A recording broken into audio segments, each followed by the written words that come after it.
9 foot by 14 foot একটা room, সেই রুমের ভিতরে আবার 5 ফুট বাই 5 ফুট বাথরুম এক কোণায়, আর আরেক কোণায় খালি একটুখানি জায়গা বাতাস আসার জন্য।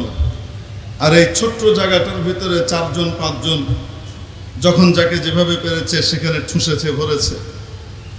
সারাক্ষণ এভাবে দরজা বন্ধ করা, বের হতে দেওয়া হয় না।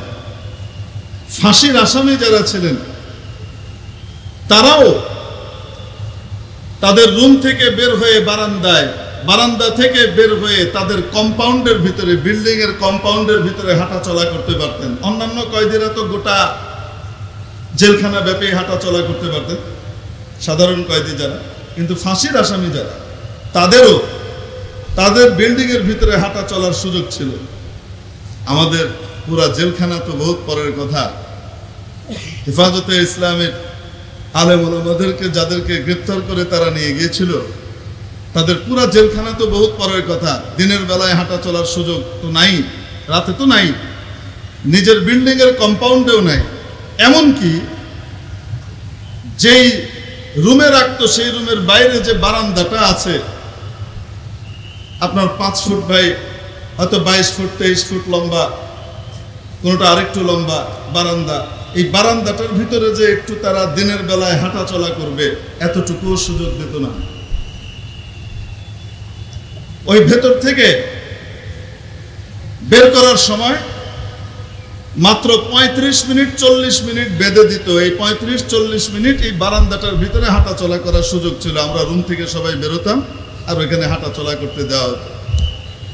কোনো সময় আবার এই 35-40 মিনিটও বিভিন্ন বাহানায় কোনো দিন বন্ধ করে দিত না। জেলখানার নিয়ম অনুযায়ী প্রতি সপ্তাহে আত্মীয় স্বজনের সাথে বা কোনো এক নম্বরে 10 মিনিট করে প্রত্যেক কয়েদিকে, হাজতিকে কথা বলার সুযোগ দেওয়া হতো। শুধুমাত্র হেফাজতের যারা কর্মী ছিলেন তাদের কাউকে যতদিন তারা জেলখানায় ছিলেন ততদিন একটাবারও বাইরে কথা বলার সুযোগ দেওয়া হয়নি। দেখা সাক্ষাৎ তো বহুত পরের কথা।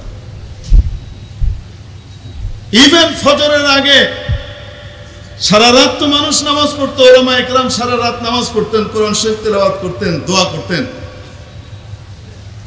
তাহাজ্জুদের সময় যে দোয়া হতো না, তো মাঝে মাঝে সকলে বলতেন যে একজন হাত উঠান, আমরা সকলে একসাথে দোয়া করি।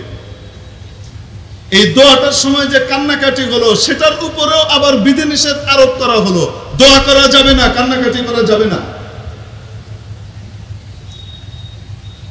সেই সময়কার এক একজনের দোয়ার কথা তো আমাদের এখনো কানে ভাসে, কানের ভিতরে এখনো গুঞ্জরিত হয়। কি কি দোয়া ছিল! আয় আল্লাহ, যেভাবে তুমি ফেরাউন, নমরুদ, সাদ্দাত, কারুনকে তুমি ধরেছ, তোমার শত্রুদেরকে তুমি পাকড়াও করেছ, হে আল্লাহ তুমি নব্য ফেরাউনদেরকেও পাকড়াও করো, এদেরকেও ইতিহাসের পাতার ভিতরে জায়গা দিয়ে দাও, যেন তাদেরকে দেখে গোটা জাতি শিক্ষা নেয়। মেরে মুখতারাম দোস্ত, এই কোরবানি আলেম ওলামার ছিল কি ছিল না? একদিকে যারা ভেতরে ছিলেন তারা, আর বাহিরে যারা ছিলেন তাদেরকে গ্রেপ্তার আতঙ্ক দিয়ে দৌড়ের উপরে রেখেছে।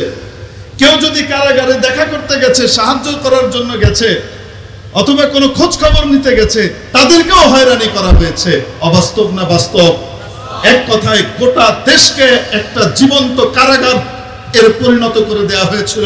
এই দেশে সকলকেই নির্যাতনের মুখোমুখি হতে হয়েছে, কিন্তু এই দেশকে স্বাধীন করবার জন্য, নব্য স্বৈরাচারের কবল থেকে এই দেশকে এই 16 বছরের নির্যাতন থেকে স্বাধীন করবার জন্য সবচেয়ে বেশি অবদান ছিল, সবচেয়ে বেশি কষ্টের মুখোমুখি হতে হয়েছে দাড়ি টুপিওয়ালাদেরকে, আলেম ওলামাকে, তলেবুল ইলমকে। ঠিক তাদের কোনো রাজনৈতিক কারণ ছাড়া এই আলেম ওলামারা ক্ষমতায় চলে যাবে এমন কিছু ছিল না। তারপরেও তাদের উপরে নির্যাতন, নিষ্পেষণ, জুলুমের, নিপীড়নের যে স্ট্রিম রোলার চালানো হয়েছে, তা ইতিহাসের যে কোনো বর্বরতাকে হার মানিয়ে দেয়। শুধুমাত্র 2013 5 পাঁচিমের কালো রাতে শাপলা চত্বরে যে পরিমাণ মানুষকে, যে পরিমাণ আলেম ওলামাকে, যে পরিমাণ ভালো মানুষকে একসাথে একদিনে হত্যা করা হয়েছে, হানাদার পাক বাহিনী একদিনে এত মানুষ হত্যা করে নেয়। তারা বহু মানুষ হত্যা করেছে ঠিক, কিন্তু পাঁচিমের কালো রাতে যে পরিমাণ হত্যাকাণ্ড ঘটানো হয়েছে, যে পরিমাণ মানুষকে হত্যা করা হয়েছে, এত হত্যা ওরা করে নেই। এই কোরবানিগুলা আলেম ওলামার স্বাধীনতা পাওয়ার জন্য আছে না নাই? এরপরে জুলুম, নির্যাতন এবং কারাবরণ থেকে শুরু করে যা কিছু আছে, এই সব কিছু তো তাদের উপর দিয়ে গিয়েছে।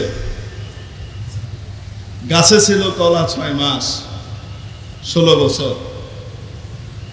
আলহামদুলিল্লাহ এটা পরিণত হয়ে পেকেছে 18-20 দিনে। এই আন্দোলন যে 18-20 দিনে পাকলো, কলাটা পাকলো, শুধু এই 20 দিনের ফসল না আগেকার 1000 দিনের কোরবানি এর পিছনে আছে?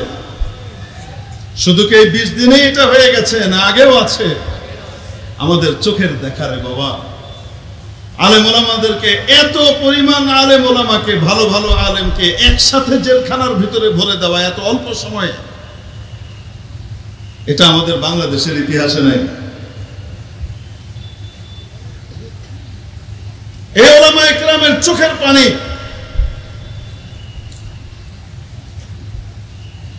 কি বলবো আপনাদেরকে, 9 ফুট বাই 14 ফুট একটা রুম, সেই রুমের ভিতরে আবার 5 ফুট বাই 5 ফুট বাথরুম এক কোনায়, আর আরেক কোনায় খালি একটুখানি জায়গা বাতাস আসার জন্য।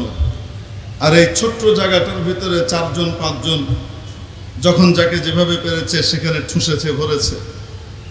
সারাক্ষণ এভাবে দরজা বন্ধ করা, বের হতে দেওয়া হয় না। ফাঁসির আসামি যারা ছিলেন তারাও তাদের রুম থেকে বের হয়ে বারান্দায়, বারান্দা থেকে বের হয়ে তাদের কম্পাউন্ডের ভিতরে, বিল্ডিং এর কম্পাউন্ডের ভিতরে হাঁটা চলা করতে পারতেন। অন্যান্য কয়েদিরা তো গোটা জেলখানা ব্যাপী হাঁটা চলা করতে পারতেন, সাধারণ কয়েদি যারা। কিন্তু ফাঁসির আসামি যারা, তাদেরও তাদের বিল্ডিং এর ভিতরে হাঁটা চলার সুযোগ ছিল। আমাদের পুরা জেলখানা তো বহুত পরের কথা। হেফাজতে ইসলামের আলেম ওলামাদেরকে যাদেরকে গ্রেফতার করে তারা নিয়ে গিয়েছিল, তাদের পুরা জেলখানা তো বহুত পরের কথা। দিনের বেলায় হাঁটা চলার সুযোগ তো নাই, রাতে তো নাই, নিজের বিল্ডিং এর কম্পাউন্ডেও নাই। এমনকি যেই রুমে রাখতো সেই রুমের বাইরে যে বারান্দাটা আছে, আপনার 5 ফুট বাই হয়তো 22 ফুট 23 ফুট লম্বা, কোনোটা আরেকটু লম্বা বারান্দা, এই বারান্দাটার ভিতরে যে একটু তারা দিনের বেলায় হাঁটা চলা করবে, এতটুকুও সুযোগ দিত না। ওই ভেতর থেকে বের করার সময় মাত্র 35 মিনিট 40 মিনিট বেঁধে দিত। এই 35-40 মিনিট এই বারান্দাটার ভিতরে হাঁটা চলা করার সুযোগ ছিল। আমরা রুম থেকে সবাই বেরোতাম আর ওইখানে হাঁটা চলা করতে দেওয়া হতো। কোনো কোনো সময় আবার এই 35-40 মিনিটও বিভিন্ন বাহানায় কোনো দিন বন্ধ করে দিত না। জেলখানার নিয়ম অনুযায়ী প্রতি সপ্তাহে আত্মীয় স্বজনের সাথে বা কোনো এক নম্বরে 10 মিনিট করে প্রত্যেক কয়েদিকে, হাজতিকে কথা বলার সুযোগ দেওয়া হতো। শুধুমাত্র হেফাজতের যারা কর্মী ছিলেন তাদের কাউকে, যতদিন তারা জেলখানায় ছিলেন ততদিন একটাবারও বাইরে কথা বলার সুযোগ দেওয়া হয়নি। দেখা সাক্ষাৎ তো বহুত পরের কথা। ইভেন ফজরের আগে সারা রাত তো মানুষ নামাজ পড়তো, ওলামা ইকরাম সারা রাত নামাজ পড়তেন, কোরআন শরীফ তেলাওয়াত করতেন, দোয়া করতেন। তাহাজ্জুদের সময় যে দোয়া হতো না, তো মাঝে মাঝে সকলে বলতেন যে একজন হাত উঠান, আমরা সকলে একসাথে দোয়া করি। এই দোয়াটার সময় যে কান্নাকাটি হলো, সেটার উপরেও আবার বিধিনিষেধ আরোপ করা হলো। দোয়া করা যাবে না, কান্নাকাটি করা যাবে না। সেই সময়কার এক একজনের দোয়ার কথা তো আমাদের এখনো কানে ভাসে, কানের ভিতরে এখনো গুঞ্জরিত হয়। কি কি দোয়া ছিল! আয় আল্লাহ, যেভাবে তুমি ফেরাউন, নমরুদ, সাদ্দাত, কারুনকে তুমি ধরেছ, তোমার শত্রুদেরকে তুমি পাকড়াও করেছো। হে আল্লাহ, তুমি নব্য ফেরাউনদেরকেও পাকড়াও করো, এদেরকেও ইতিহাসের পাতার ভিতরে জায়গা দিয়ে দাও, যেন তাদেরকে দেখে গোটা জাতি শিক্ষা নেয়। মেরে মুহতারাম দোস্ত, এই কোরবানি আলেম ওলামার ছিল কি ছিল না? একদিকে যারা ভেতরে ছিলেন তারা, আর বাহিরে যারা ছিলেন তাদেরকে গ্রেপ্তার আতঙ্ক দিয়ে দৌড়ের উপরে রেখেছে। কেউ যদি কারাগারে দেখা করতে গেছে, সাহায্য করার জন্য গেছে, অথবা কোনো খোঁজ খবর নিতে গেছে, তাদেরকেও হয়রানি করা হয়েছে। অবাস্তব না বাস্তব? এক কথায় গোটা দেশকে একটা জীবন্ত কারাগার এর পরিণত করে দেওয়া হয়েছিল। মেরে মুহতারাম দোস্ত, এই সকলের কোরবানির বদৌলতে আজকে আমরা এই স্বাধীনতার স্বাদ উপভোগ করছি। এই স্বাধীনতার স্বাদ পাওয়ার পরে আজকে যদি এই বৈষম্য বিরোধী আন্দোলন, এই আন্দোলন সফলতায় পৌঁছার পরে কেউ যদি বৈষম্যের চোখ আবার প্রতিষ্ঠা করতে চায়, দাড়ি টুপিওয়ালারা এদেশের ভাড়াটিয়া, আর দাড়ি টুপি ছাড়া যারা আছে তারা হলাম মালিক, এই ধরনের কোন বিভাজন যদি কেউ করতে চায়, আর অতীত যদি ভুলে যেতে চায়, তাহলে ওই টেকই গরুওয়ালার মুঠওয়ালার মতো তাদের পরিণতি হবে ইনশাআল্লাহ। আল্লাহ তাবারাক ওয়া তাআলা আমাদেরকে আমাদের অতীত মনে রেখে সামনের লাইহায়ে আমল তৈরি করার তৌফিক দান করেন। ওয়া আখিরু দাওয়ানা আলহামদুলিল্লাহি রাব্বিল আলামিন। আসসালামু আলাইকুম ওয়া রাহমাতুল্লাহি ওয়া বারাকাতুহু। মাশাআল্লাহ, অত্যন্ত সংক্ষিপ্ত তাকরীর পেশ করেছেন সুদূর ঢাকা থেকে হযরত হযরত মুফতি হাবিবুল্লাহ মাহমুদ সাহেব, বারাকাল্লাহু ফি হায়াত। সংগ্রামী তৌহিদি জনতা, এবার আপনাদের সামনে গুরুত্বপূর্ণ তাকরীর পেশ করবেন। 3 দিন ব্যাপী ঐতিহাসিক তাফসীরুল কুরআন মাহফিলের দ্বিতীয় দিনের প্রধান আলোচক, তরজুমানে আহলে সুন্নাত ওয়াল জামাত, বিশিষ্ট ইসলামী চিন্তাবিদ, মুনাজির জামান, সুদূর সিলেট থেকে আগত, এই দেশের লাখো কোটি মানুষের হৃদয়ের স্পন্দন আল্লামা নুরুল ইসলাম অলিপুরী, আল্লামা নুরুল ইসলাম অলিপুরী। আমি হযরতকে তার গুরুত্বপূর্ণ তাকরীর উপস্থাপনের জন্য সবিনয় অনুরোধ জানাচ্ছি।